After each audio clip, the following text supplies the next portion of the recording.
নমস্কার।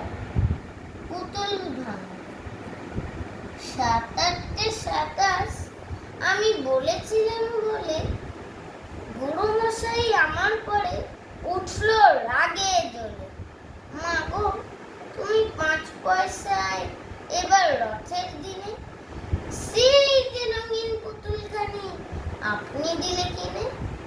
খাতার নিচে ছিল ঢাকা, দেখালে এক ছেলে। গুরুমশাই রেগে মেগে ভেঙে দিলেন ফেলে। বললেন, তোর দিন রাত্রি কেবল যত খেলা, একটু তোর মন বসে না পড়াশোনার বেলা। মা গো, আমি জানাই তোকে ও কি গুরু আছে। আমি যদি নালিশ করি এক্ষুনি তার কাছে।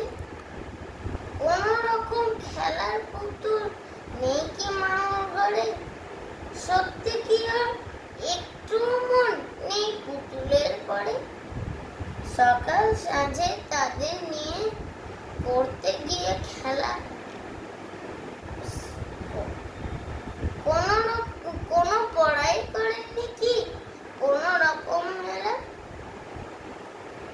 ওন যদি সেই পুতুল নিয়ে ভাঙেন কেহ রাগে, বল দেখি মা ওর মনেটা কেমন তোর লাগে। নমস্কার। ওই